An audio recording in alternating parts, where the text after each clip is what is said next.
Sumali sa ating live stream, i-follow lang ang ating Facebook page at para sa mas marami pang guide, i-search lang ang Master the Basics at ang hero na gusto nyo.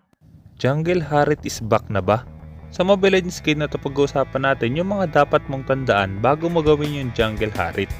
Kasama na rin dito lahat ng tama at maling desisyon na ginawa ko. Okay, let's go!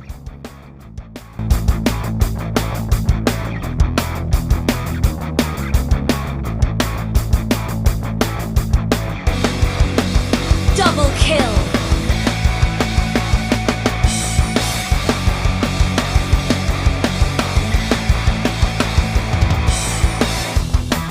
You have slain an enemy!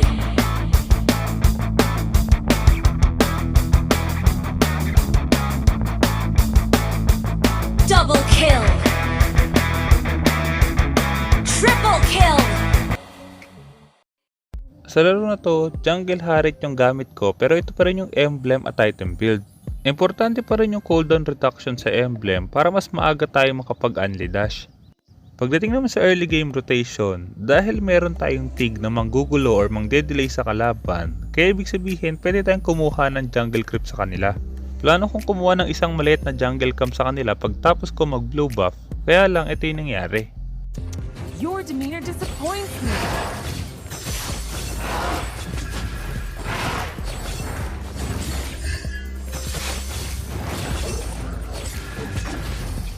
All that is evil should be sealed away.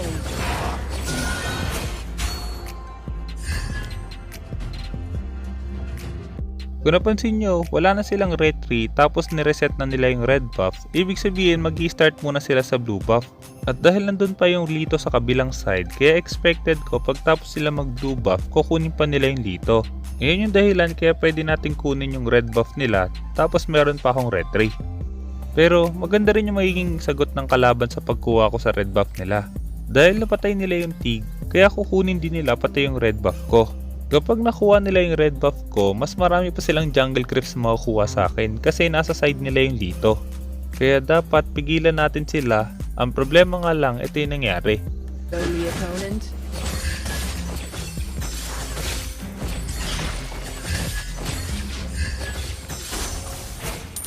Launch attack! Ally has been slain.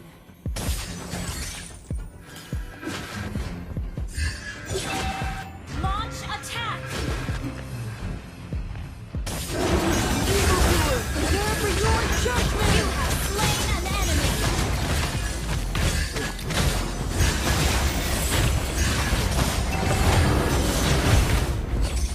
Double kill! Hindi ko in-expect na level 4 na yung Povius ng kalaban. Buti na lang Andy dash pa tayo dahil meron tayong blue buff kanina. Hindi nakuha ng kalaban yung red buff ko, pero dahil wala akong red 3 kaya dumiretso agad sila sa turtle. Hindi rin tayo dapat makipag team fight kasi nga hindi pa tayo unli dash kapag wala tayong blue buff. Yun yung unang condition kapag gumamit tayo ng Jungle Harit. Makakapag unli dash lang tayo kapag meron tayong blue buff tsaka cooldown reduction boots. Pero kapag nabuo na natin yung Calamity Reaper, kahit wala tayong blue buff, makaka-unli dash na tayo kasi meron yung cooldown reduction. Pagdating naman sa pag-buff kay Harit, mas pinalakas nila yung early game damage ng first skill, kaya mas mabilis tayong makakapag-jungle sa early game. Pero kailangan tandaan, kapag nasa jungle si Harit, wala tayong Purify. Kaya ibig sabihin, napakadali lang natin mahuli. Maliban doon, isa sa dahilan kung bakit nawala sa meta si Harit ay dahil kay Povius. Dahil nga kailangan natin mag-dash ng mag-dash sa ultimate, kaya pabor na pabor yun sa mga Povius users. Last pick yung Povius na makalaban natin dito, kaya makikita nyo kung gaano kahirap mag-Harit kapag mayroong Povius. Meron na ulit tayong blue buff, kaya ibig sabihin pwede tayong sumabak ulit sa teamfight. Evildoer, prepare for your judgment!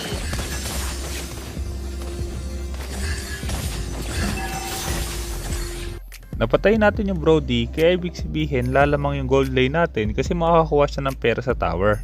Ayokong mag-rotate sa bottom lane kasi nandoon yung Povius. Hanggat maaari, dapat iwasan natin siya kasi siya yung possible na pumatay sa atin. At dahil naka-focus sa bottom lane yung kalaban, kaya kukuha na lang ako ng objective sa mid lane. Ang problema nga lang, hindi ko in-expect na ganito yung magiging damage ng tower sa akin. Launch attack! I'll hunt you Our to the turret ends of has the been earth. destroyed.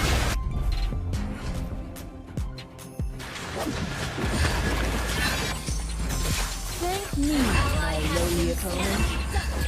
An enemy has been slain. Evildoer, prepare for your judgment!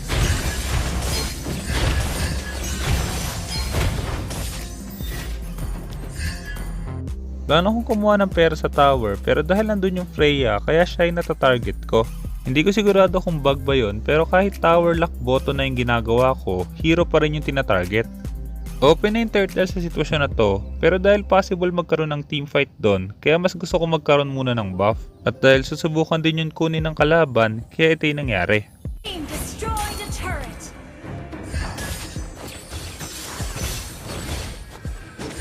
Wow, I'm judged by your Enemy has focus. been slain. Launch attack.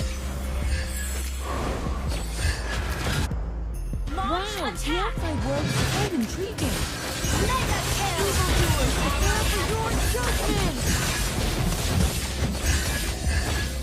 Wow, I'm judged by your focus. Shut down. Double kill. Napatay natin sila kaya dapat kumuha tayo ng turtle. Pero kung papansin nyo, yung mga teamfight natin ngayon, wala pa si Phoveus. Yun yung dahilan kung bakit nakakalamang pa rin ako. Makikita nyo pa rin mamaya kung ano mangyayari kapag meron ng Phoveus sa teamfight. All that is evil, evildoer, prepare for your judgment!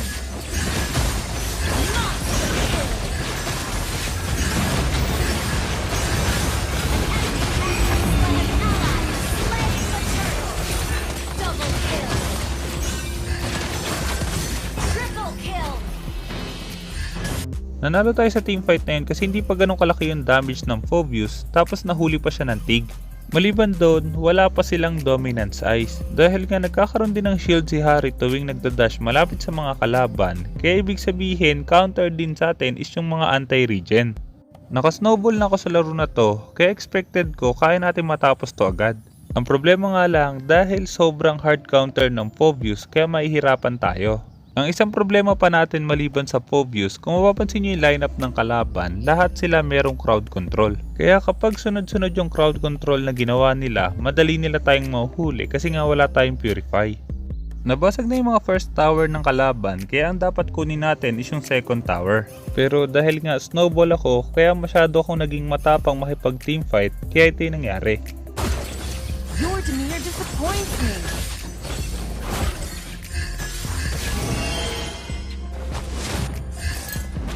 Launch attack.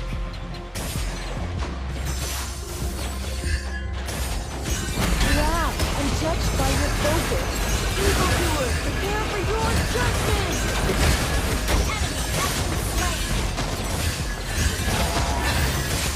Legendary.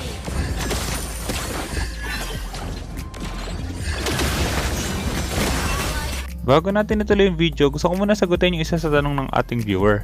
Shoutout sa'yo KJR De Asis. Ang tanong niya, paano malalaman kung ilang minutes magkakaskill ang kalaban? Ito yung isa sa mga bagay na hindi mo nakikita in-game. More on game knowledge at experience ang ginagamit ng mga players dito. Kapag ginagamit mo ang isang hero, makakabisado mo kung ilan seconds yung cooldown ng mga skills nila.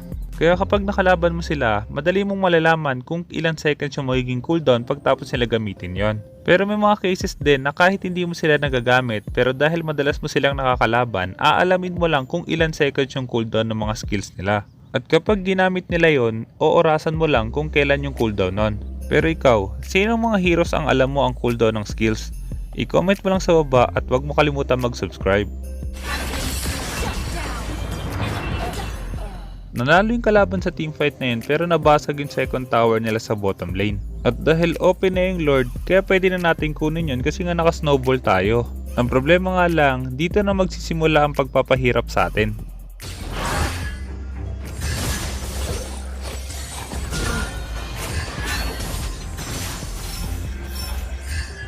I'll hunt you to the ends of the earth.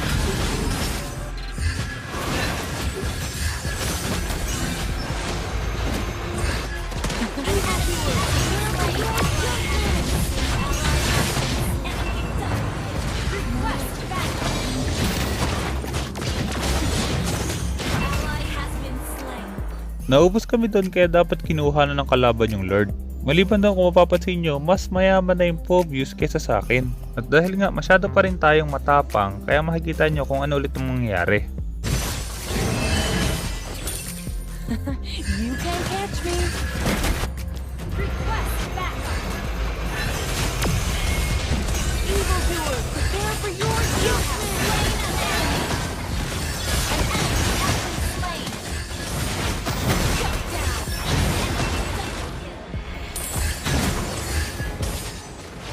Thank you, my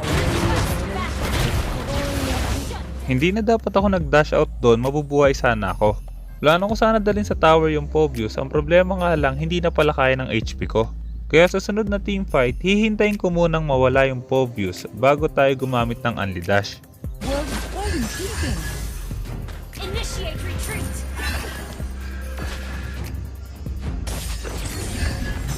Evildoer, prepare for your judgment. Enemy has been slain. An ally has been slain.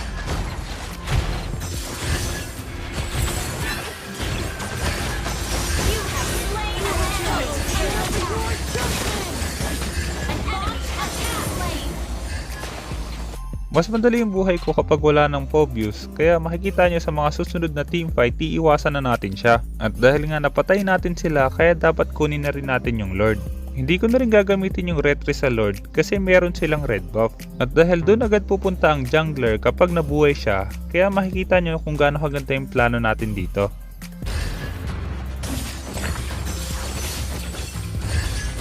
Request backup. Wow, the outside world is quite intriguing. Request backup.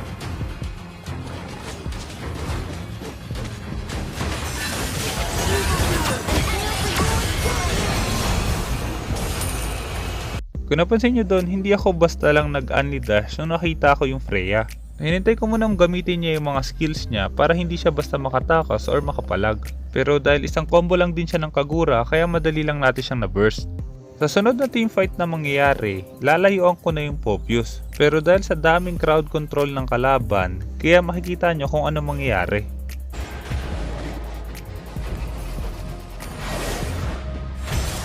Wow, I'm judged by your focus.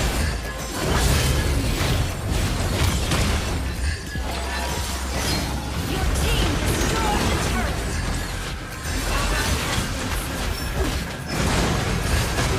Evildoer, prepare for your judgment. Your team destroyed the turret. Masyadong maraming crowd control yung kalaban, kaya hindi ako pwedeng humarap. Kaya ang solusyon natin doon, papaunahin muna natin yung kakampi natin bago tayo pumasok. Ang problema nga lang, ito yung mangyayari. You can't catch me. Launch attack. I'll hunt you to the ends of the earth.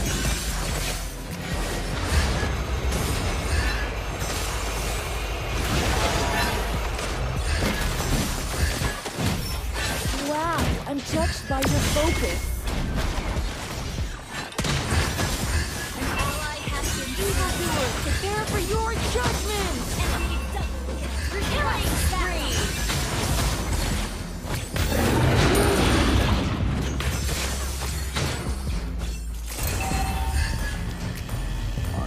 Na-zone pa rin ako ng Phoveus tapos dalawa yung namatay sa atin kaya possible na mag-lord na sila. Pero dahil hindi sila nag-lord kaya pwede natin makuha yon.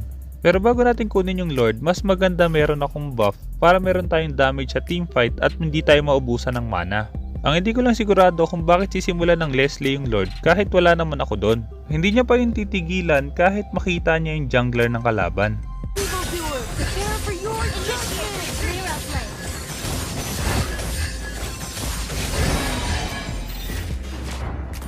I'll take the buff.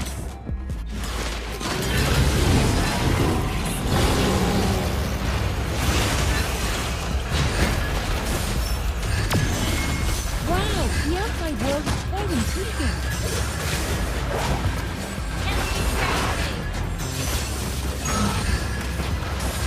Enemy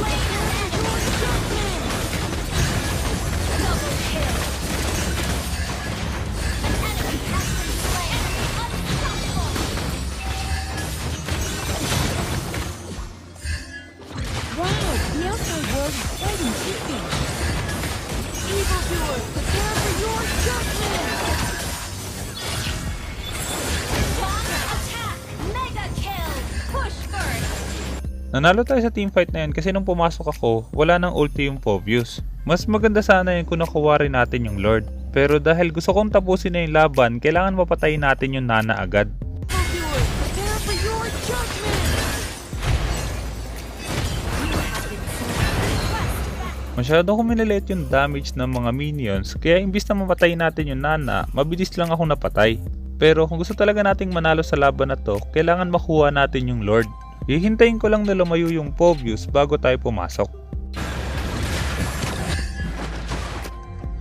You have slain an enemy. Prepare for your judgment! Double kill. Our inhibitor turret is under attack. Initiate retreat.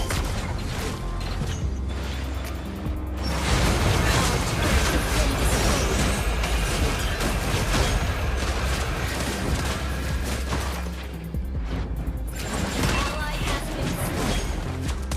Oh, stop! Launch attack. Enemy has been pushed. Apat ulit yung namatay sa kalaban, kaya pwede na ulit mag-Lord. Pero kahit walang taga-retry yung kalaban, pwede pa rin nilang makuha yun kapag sinabay-sabay nila yung skills. Ally has slain Lord. All that is evil should be sealed away. Nakuha na natin yung Lord, kaya kailangan na lang nating hintayin yon para matapos natin yung laban. Ang problema nga lang, eto pa rin yung nangyari. Wow, the outside world is fighting. I'll take the buff.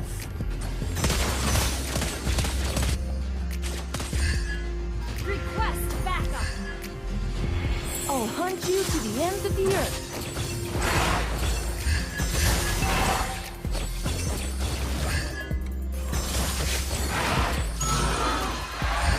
Launch Thank attack. me, my lowly opponent.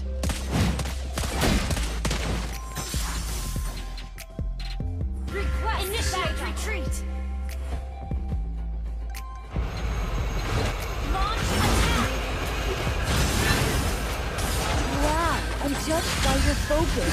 Evildoer, prepare for your judgment! You have been slain. An enemy has been slain. Masyado na naman ako maaga pumasok nung nakita kong low HP yung Brody. Kaya sa next team fight, hanggat meron pang Phoveus, hindi muna ako magiging matapang. Launch attack.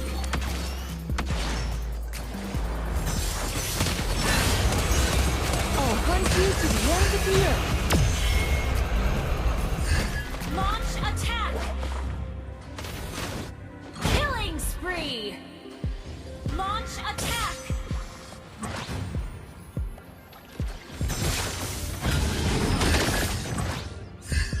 Launch attack.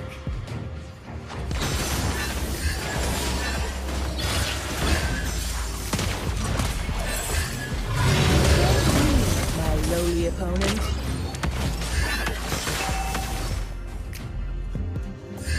Attack the Attack Lord. the Lord. You can't catch me. Evildoer, prepare for your judgment! Wow, the outside world is quite intriguing. Ally has slain Lord. Initiate retreat. Evildoer, prepare for your judgment! Shut down. Launch attack. Attack.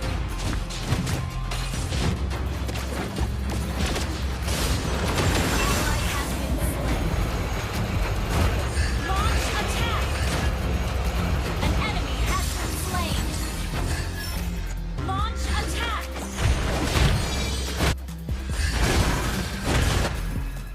Sana may natutunan ka sa guide na to, at kung meron kang guide na gusto ipagawa, i-comment mo lang sa baba sa sumang gumawa ng guide tungkol doon.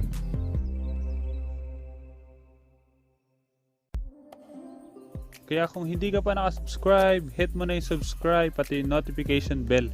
Basta lagi mo lang tatandaan, kung gusto mo mag-improve, just master the basics. I'm out.